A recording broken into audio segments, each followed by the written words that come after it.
dito. Ay, Kumano ito ka kasi? dito ka kasi lumapit. Oo. Okay? Dapat ka ka. Okay, go. Oo, ganyan. Ako na naman. Okay. Okay, 1, 2, 3. And then isang welcome post naman dyan. Welcome post lang. Ito po siya. Okay, welcome to Mogastos Island. Ito mo lang sa akin.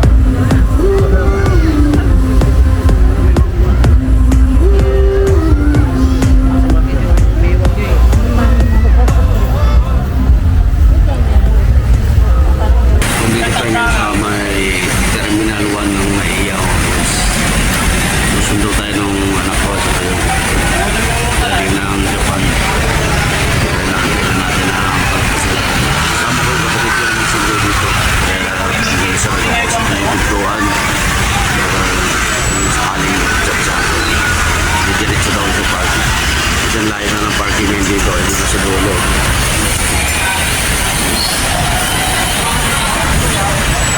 Yung iba, ano pala yung parking dito sa may tapat.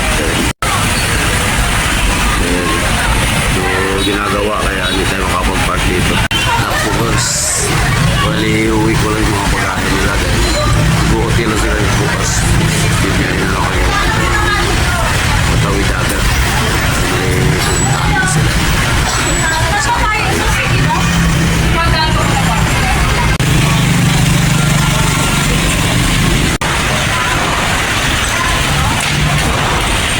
So, ayun naman boss, lumabas na daw sila. Dito tayo sa may parking, papalabas na rin tayo. Medyo traffic lang sa labas. Sabay-sabay datingan naman. Ngayong Pasko, handa na siya. Bawat handaan, siya bahagi. Dito na kami sa hotel kung saan sila mag-check-in mga boss. Dito sa may King Ford Hotel dito sa tapat lang ng Okada, Manila. So, bababa ko lang sila dito. So, ayan. Saan pa naka-check-in, karga-karga ko muna yung apo ko dito. At hindi naman ako nahirapan dahil ito yung inaalagaan ko dito sa Japan. Wala yung ano, wala yung pantulog. Kape. Saan? Kape. Kinabukasan niya, biyahe naman kami ng Milisco papunta ng airport. So, dito kami ngayon sa may Balintawak na kayo. LRT Balintawak kami dito. Sasakay lang kami ng LRT papunta ng PTX. Tapos doon na kami mag-grab papunta ng airport Terminal 2.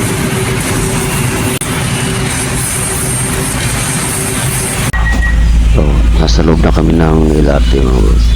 So, gamit lang natin ngayon itong aking cellphone. Susunod na istasyon ay Yamaha Monument Medyo Bus magalaw Station. tayo. Next station, Yamaha Monument Bus Station.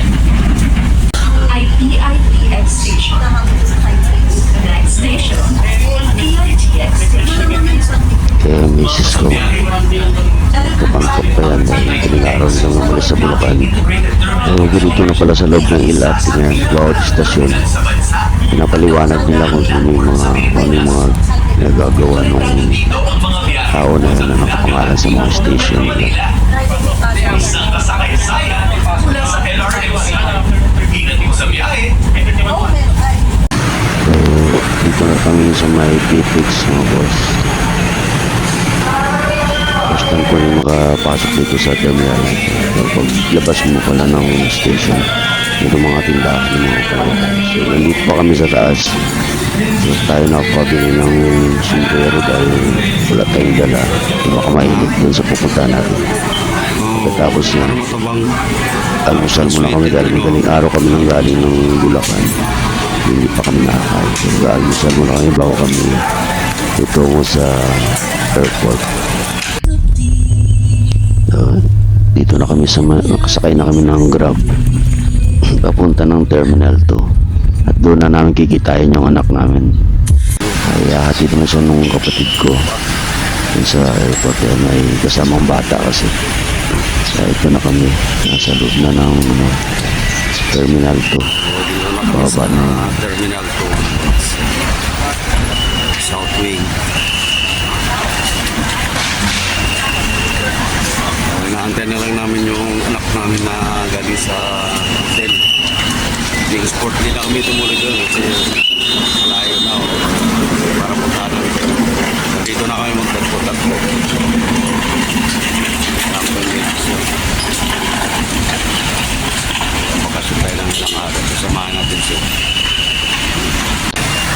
So, ito na nga sila. Pasok kami sa loob. Nantay na lang namin yung boarding na. Tapos sa loob na paano tapos nakalipad na tayo. Sa loob Kaya wala ako ng upuan dahil tayo po ay mag-ina kami nandun sa kabila pat kasama miss ko. So ito na tayo sa may Katiklan Airport. Nauna akong buwaba dahil nasa bunga doon. Pinantay ko lang sila. Ayun na sila, nagpipicture. Muna bago. So dahil DIY tayo ngayon, nagka-tricycle kami papunta ng Katiklan Port. So dito tayo bibili ng ticket. Wala po eh, 1,000 lang po. Dito tayo magpupan dahil local lang hindi naman tayo. So, sa tricycle na tayo.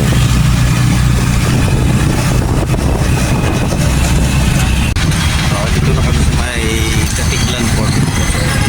Likod po. Ito naman yung Mercury Grounds.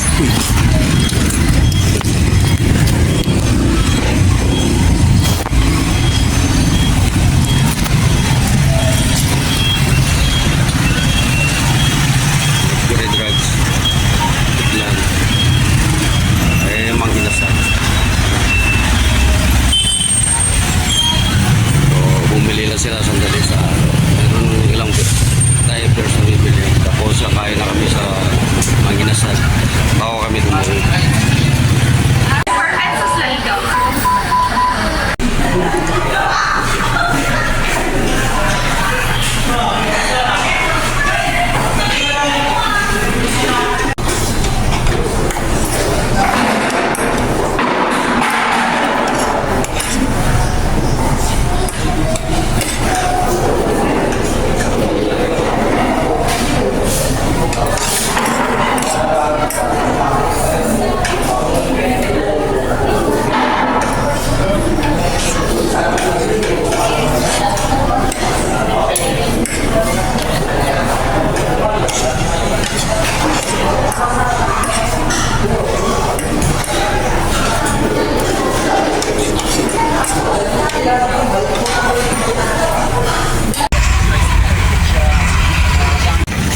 Video.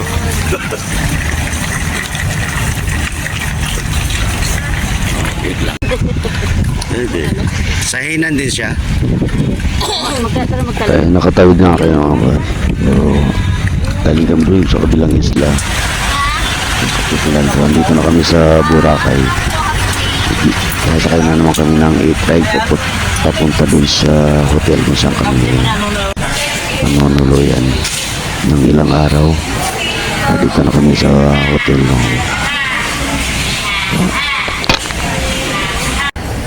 Dito na kami sa Kinan Garden.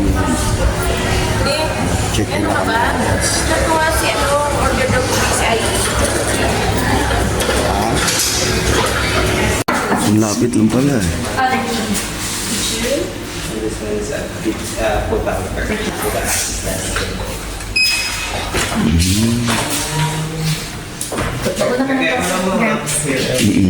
Okay. Mag-video ko. Ay. Vlogger yan siya. Ay, nakauna to lahat. Vlogger. Nakauna. Wow. Yan lang yung ilaw. Kuyang ilaw. Wow, good. Ang laki naman pala eh.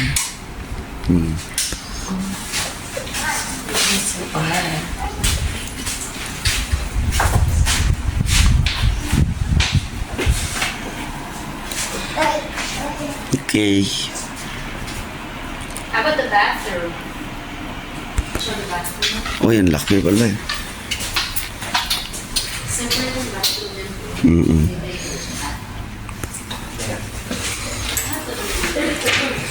Wow.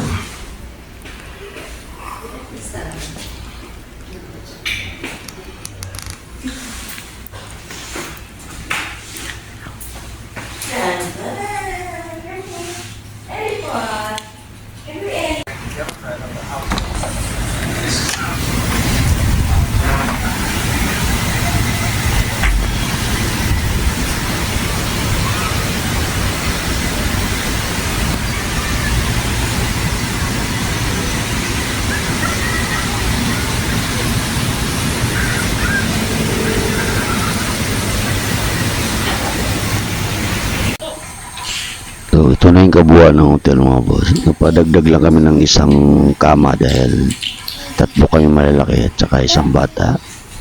Kaya napadagdag kami. Kaya na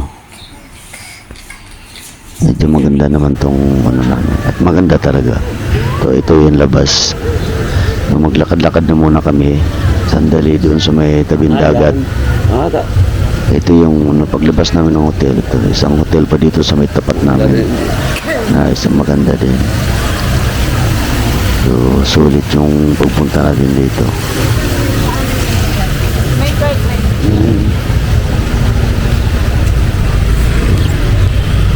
Namit na natin yung ating isang camera dahil wala tayong bit-bit.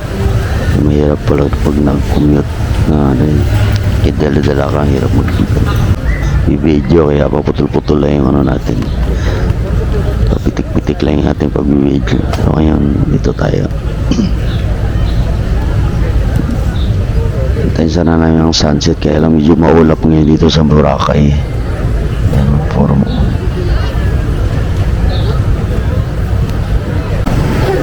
Maulap siya masyado. Lakad-lakad lang kami. At sa magdilim bago kami bumalik ulit sa hotel. Ito, wala pang ganong tao dito sa bar.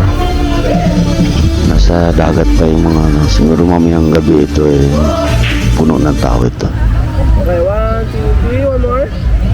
Video kami, pictures dun sa isang staff ng hotel na naka-assign dito sa may tabing dagat. Dapat pa ka. Yung maganda dito sa hotel nito dahil itong tapat nila, yan yung likod ng mga tindahan. Welcome po sa Manjan. Tapos dagat na eh. Welcome po sa Tapos may magbabantay sa mga gamit mo kung sakaling may ligo ka. Meron silang mga tauhan na nakabantay dito.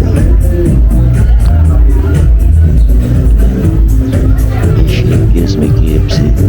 Ito yun, nasa compound nito ng Inan Garden.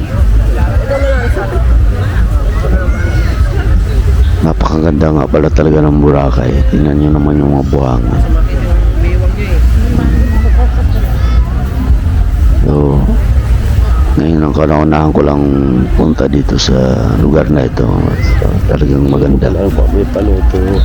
Lakad-lakad na lang ulit kami. Ito yata ang sa garden. So, mag-aalas 6 na. Dilim na rin. 4:36. Dito po kami sa gilid. Tatambay muna kami dito bago bumalik sa hotel. Didilim na. Basa na. Magbasa na. Kailangan na ibalik to kasi nabasa na. Walang tao. So, balik na kami sa hotel.